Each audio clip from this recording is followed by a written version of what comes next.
Good afternoon, ladies and gentlemen. This is Pontsho Pilane on the Daily Vox Hangout yet again. And today we're speaking gender-based violence with Kwezilumso Bandazayo of Oxfam South Africa. Kwezi, welcome. Hello, Pontsho. Thank you for having me. Yes. Would you like to introduce yourself and your role here at Oxfam? Okay, so my name is Kwezi. I am the Women's Rights and Gender Justice Programs Manager for Oxfam South Africa. Awesome. So today, like I said, we're talking gender-based violence, and there's a lot. It is 16 days of activism against gender-based violence against women and children. But today we're speaking specifically around the idea of the narrative behind gender-based violence, right? We're talking about how we need to frame, or how the language that we use to talk about gender-based violence in order for it to be more acceptable or more progressive in society. So I'll start by asking you, what do you think is the most problematic way in which we as a society, especially in South Africa, talk about gender-based violence? I mean, I think there's a number of problems in how gender-based violence is addressed by various stakeholders. If I think about how the state consistently wants to depoliticize the issue, it becomes an issue of, individualized violent monster men. It becomes an issue that is not as serious. And it seems to me that there is no real interest in getting to the actual causes and problems and things that enable violence against women, gender-based violence, and children to continue. I think that the Ministry of Women in the presidency and their insistence on kind of continuously putting men at the center of campaigning around violence against women is deeply problematic. Yeah. I think that the campaign, which is now what Count Me In, yes, lacks the analysis, and it lacks. And I'm not sure if it's a lack in analysis or if it's a deliberate choice to decentralize women. So let's talk about that. So what is, like you're saying, that there's a problem in the Count Me In campaign because it centralizes men who, in many cases, when it comes to gender-based violence, are the perpetrators. How then does centralizing them further perpetuate the struggle against gender-based violence? I mean, I think that our analysis is a bit more, is not that men should not work to end violence against women. I think that they are quite central in terms of violence against women, and as you're noting, that most perpetrators of violence against women are in fact men. But I think that the focus should be on the people who are at most affected by violence against women, which is women, in them taking up and leading their own struggle and their own emancipation. So if we have a period of 16 days where we are increasing efforts to conscientize, where we are increasing efforts to kind of hold government bodies, public bodies, private bodies accountable, then the people who have to be at the forefront of those demands must be the women. I mean, I think it's quite interesting. I looked a couple of days ago at the ministry's website. Are you talking about the Department of Ministry? The department, sorry. I always get these things wrong. The presidency or the Department of Women? Just for the body that Susan Shabangu heads. Okay. Which one is that? It's the Department of Women. So I was looking at that website, and I saw that a lot of the interventions, a lot of the languaging does not in fact place women as key agents in their own liberation. It's kind of women as recipients of services, it's women as victims or as survivors.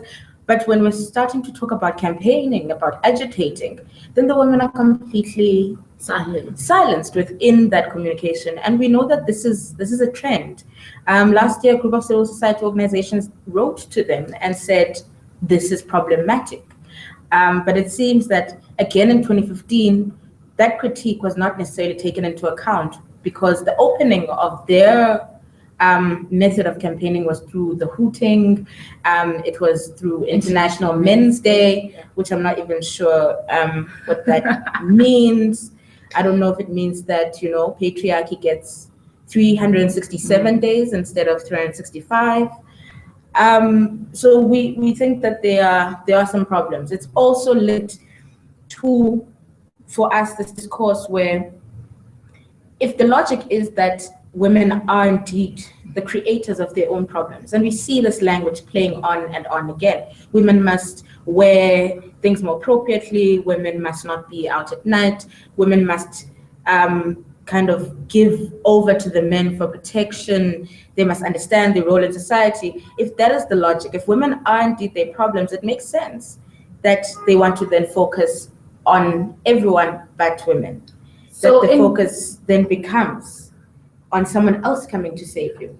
So in talking about this, I just want us to like maybe unpack it a bit for our viewers. When we talk about the fact that the decentralization of women and children in the 16 Days campaign then puts the onus on them to protect themselves or to not be in the way of harm, whether it comes in the form of rape, domestic abuse, or whatever the case may be. So like now moving on, how do we now change the narrative? How do we then now build a narrative that puts women at the center and that prioritizes women's agency? Because we are agents of our own future. Absolutely. Like the things that happen to us that we cannot control. Me wearing a long dress or me wearing a miniskirt will not change the fate of rape for many women. Absolutely. Yeah.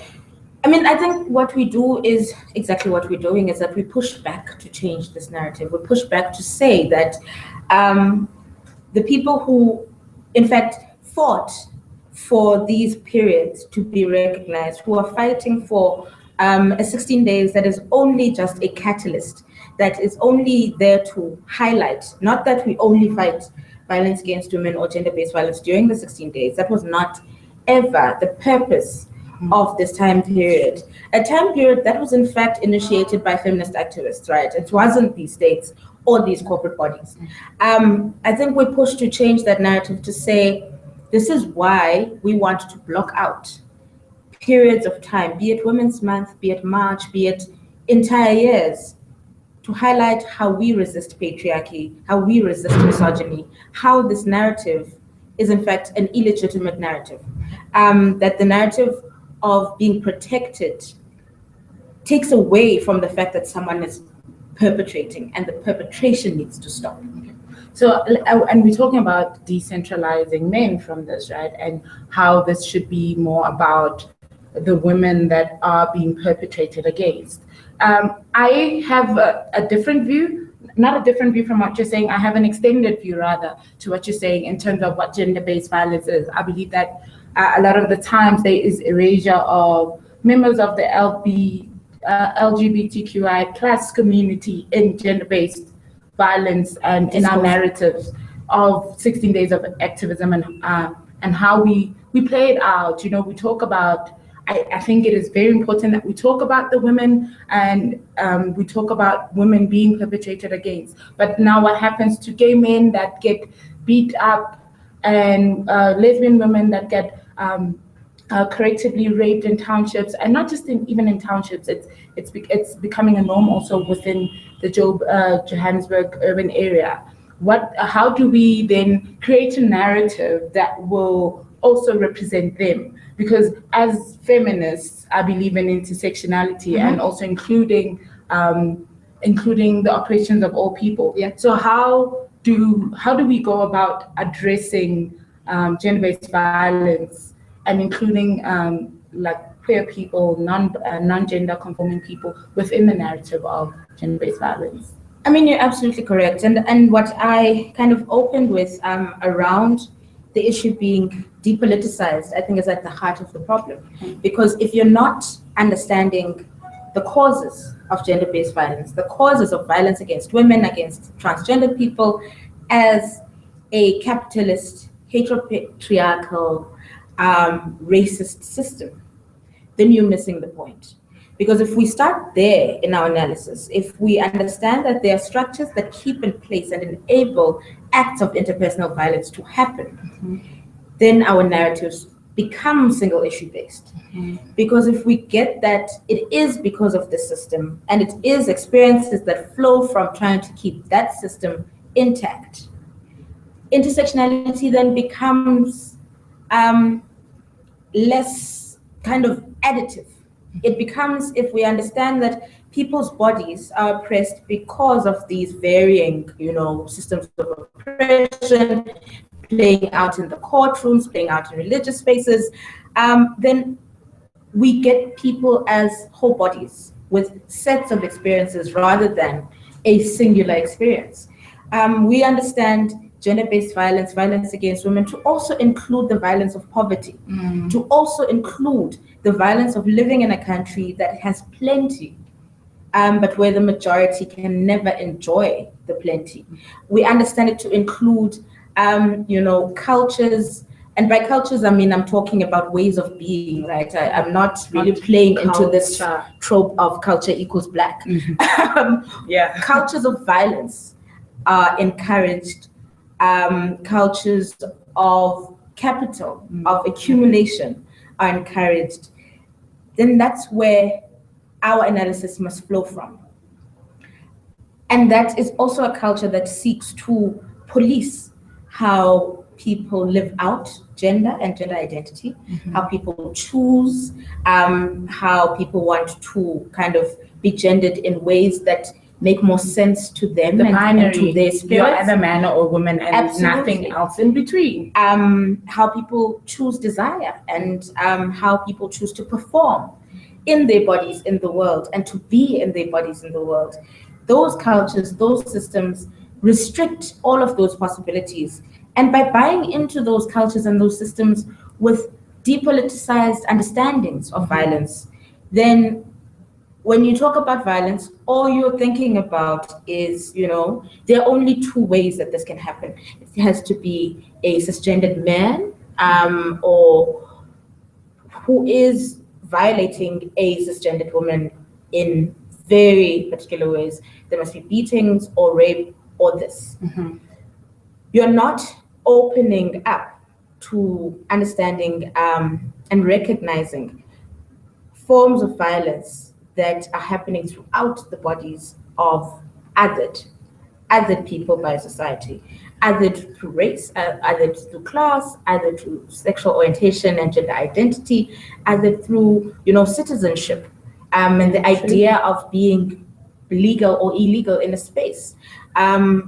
You close off those possibilities. So I think for me, a meaningful conversation about intersectionality is about recognizing us as whole human beings, as complex human beings, and that the binary does not exist for anyone. And that conversation, right? It's something that I've been battling with. I'm sure you've seen the social media outrage over Sunday night's episode of Our Perfect Wedding, right? I was watching, right, and I realized where this was going, and this how normalized rape culture, especially statutory rape in many communities in South Africa is, right? But how, I have this question that I myself cannot answer. How do we then speak and speak about these issues of decolonizing, or rather degendering gender itself in a way that will be understood by, let's say, our parents, for instance, our uncles, our brothers, people that are not in the same space as us, consuming the same literature, this very political, very jargon-heavy literature. How do we take it to the ground? And this is not even a question of education, because there are people who are very educated who still see gender in this binary way. How do we evolve that conversation into people in society for them to understand this? I mean, I think so for me, it's kind of about, as activists, it's about how do we listen better and how do we listen more. Okay. Because I cannot move from the assumption, for me, feminism is about power, and it is about understanding and negotiating power. I can never move from a premise where I assume that people who do not speak like me, and the way that I speak is neither better nor worse. It's just how I speak. Yes. Or who do not understand the world like me are not grappling with these concepts. Yes. I want to move from a position that says we are all grappling with concepts of power, of justice, of wrong, of right, of how do we figure out this life thing together? And we have to try and listen to how we're all grappling to the questions and the different languages and dialects that we're all using to then come to common understandings, persuasions amongst like-minded, amongst more natural allies, about how then do we push our boundaries of consciousness and of consciousness raising. How do we push back against barriers that just kind of say, it's my culture. Yes. It's the way I've always done things. And that is not for me about education. It is about robust conversations that we need to be working hard at having, because I think we're not listening to each other enough. We are assuming, we are kind of lazy to do the work of listening. Because if you're not, if we're not both speaking in kind of Model C type English, like we are right now, then it's frustrating, yes, right? It's frustrating to be like, but Mama, this is wrong. Yeah. And have to find these bridges between Mama and myself of getting to, but this is justice. I call justice this and you call it this, but we're actually talking about exactly the same thing. Okay, I hear you, right? And I just want to go back to the Count Me In campaign, because for me, like, I completely agree with how the narrative is about men, but a question that a lot of people have asked, myself included, is how do we have the conversation, right, about gender-based violence, including men, without them being the focal point of the discussion? How do we have it? Is it a matter of men becoming better allies to women and queer people, or is it a matter of really putting them in their place in terms of them understanding that the privilege that they carry with their manhood, and how patriarchy has just paved the way for a safer world for them simply because they're men, and simply because they're heterosexual or cisgender men. So how do we then bridge that gap of including them in the conversation, but also not making them the center point of the conversation? I think we have to have more conversations that do not include men. And if we have an analysis of, kind of feminist activism or activism around violence against women, gender-based violence, and queer people over the last, say, 8 to 10 years, we will see that there has been a significant push to center men, which is problematic. I think that we should include, absolutely, as and when the points are necessary. And when are the points necessary? I think that the voices that should be most heard are those of people who are experiencing the violence. I think that there should be, and it's about negotiating how we have allies in all of these struggles. Yes. When is it okay for white people to speak around anti-racism? When is it okay for middle class and upper class people to speak around working class issues?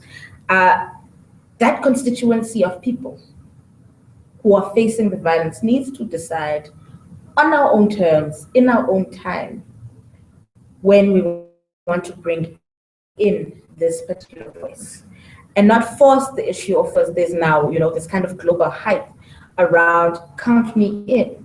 Count me in so that you can do what? So that you take over my struggle, or so that you do the work of consciousness raising, you do the work of teaching other men that they need to divest of power. It's also not about, this rhetoric of making equality and justice palatable for people. negotiating these things, making it sound, it's cool to be equal. No. This is about power. This is about you divesting of privilege. Like literally giving it up for the cause that you think that you're fighting, right? And I shouldn't have to convince you to do that if you are in fact an ally. I should not have to convince you that it is not appropriate for you to be leading this march. It's not appropriate for you to again take up space at this time. You need to be doing work with other men that is not necessarily then also profiled as the only way to end violence against women, because that's another problem that we're facing, is that we have these new innovations and they're not so new anymore, and it's now being set as the standard. It's now being said that the only way you can do this work is by involving,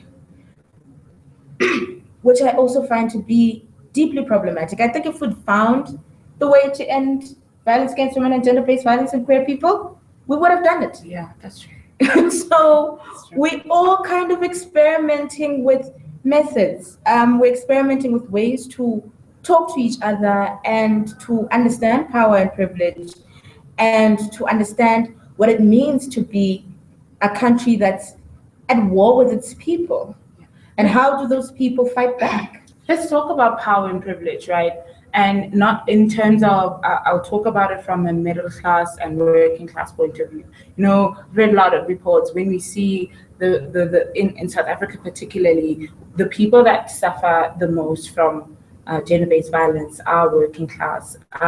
Like you said in the beginning, women living in poverty because of a capitalist hetero-patriarchal society.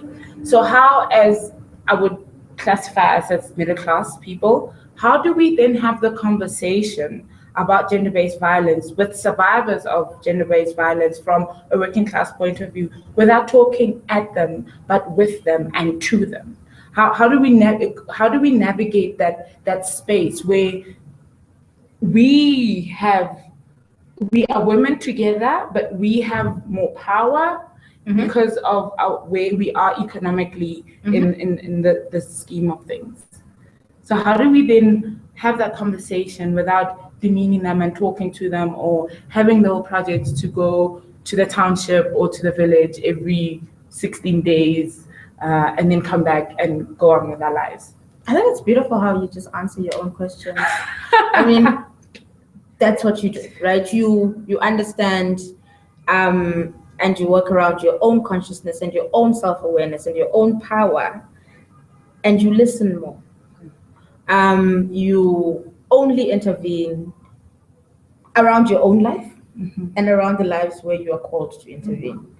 You only, and for me, this is not the blueprint, right? I'm not kind of giving the blueprint of how to not be a fascist middle class person, but I think it's about consciousness, it's about self-awareness, it's also about what we've been speaking about, not recognizing particular bodies as agents of their own liberation, able to have their own analysis of their own context and find solutions to that analysis. And of their own experience. And your own experience.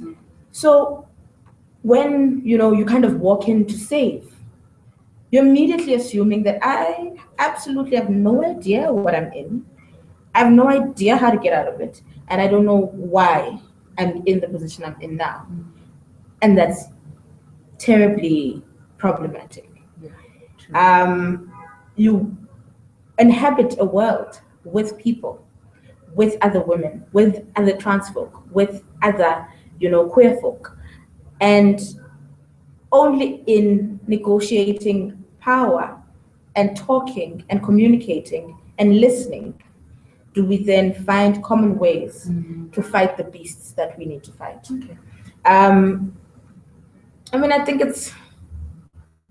think that's where the essence of it is, and it's always about understanding that, our activism is always a process of becoming. We are going to mess up. We are going to do things that are problematic, inappropriate, sometimes unfortunately hurtful. because we don't, as I said, we don't know the answer. Yeah. We don't know how to fix it. Yeah.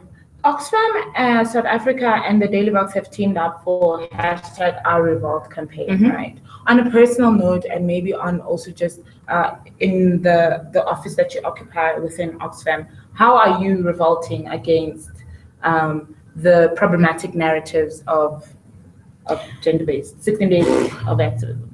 Right now, at this moment, I'm revolting by giving interviews. I think that the whole idea for us about this campaign, about this counter narrative about revolting women, is to build on our status as disgusting citizens. To build on that as a way for us to fight back.